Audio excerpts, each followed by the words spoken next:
In this video, I'm going to go over what you'll need to groom your dog's paw pads.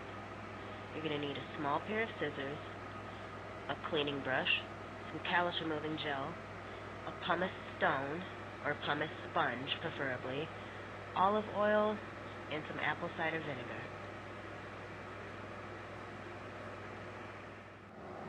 I just want to say that these are the items that we usually use to groom our dog's paw pads. You are welcome to use whatever you feel you need, but as you can see, Tank has hair overgrowing his paw pads. It reduces traction. It can also trap bacteria, fungus, and parasites, so we definitely want to get that trimmed. And he has some callusing going on, so we're going to remove that today as well. So first we're going to start with some apple cider vinegar diluted with water. I used 2 parts water to 1 part apple cider vinegar. I'm going to dip Tank's feet in it, and if you want to soak them you can, but because Tank doesn't really have the patience to soak his feet, I usually dip them and then I take a cloth and wipe them down real good. ACV is a natural antifungal and antibacterial property. It will also stun any small critters that may or may not be stuck in the fur around his paw pads. Anyways, moving forward, you want to add the callus remover after cleaning your dog's paw pads. The callus remover is basically a deep conditioning agent. It will loosen up the dead skin on the paw pads, and once you add this, you want to wait about 5 to 10 minutes before moving on to the next step, which would be adding olive oil.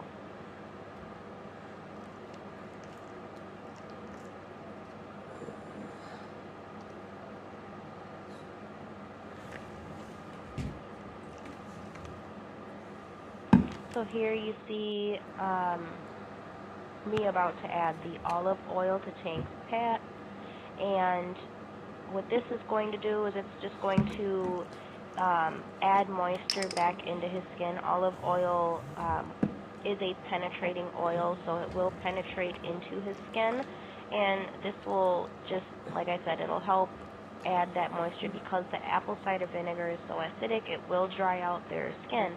So you want to make sure their skin is well conditioned. It is also an emollient, so it will grab any debris that is caught in the fur and on the outside of the paw pads, bringing it together, so it'll clump it together when I start to buff his paw pads.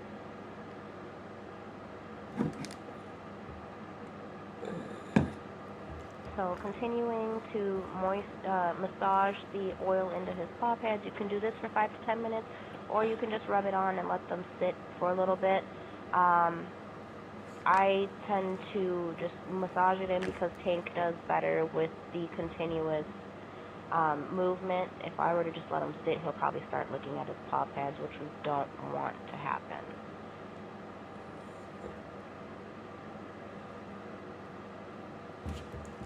So again, 5 to 10 minutes because you want the oil and the conditioner to loosen up those dead skin cells. Next, we're going to take a pumice stone and just lightly buff the calloused skin. It should come right off. Here it's clumping real well, and it will make Tank's paw pads real smooth. Tank loves to run around outside. It's cold, so the air is dry. We have a lot of snow, so that callusing is just really building up. The same thing can happen in the summer when it's really hot. Calluses are prone to develop. So doing this will help maintain a smooth paw pad for your dog. When you have cracks in your dog's paw pads, it's easy for them to catch infections. It's also easy access for pinworms and other parasitic worms to enter into their feet and into their bodies that way. So you want to make sure you're maintaining their feet and keeping them sealed with the moisturizer so that they can heal properly after buffing. I also want to add that properly grooming your dog's paw pads is important because, for example, like having hair overgrowth causes reduced traction on their feet, so they can't move around as swiftly, and bullies are supposed to be able to walk on their tippy toes. So if they don't have that traction, they're going to start being heavy on their pasterns, and it's going to cause arthritis or deformed toes. It can even cause deformed legs.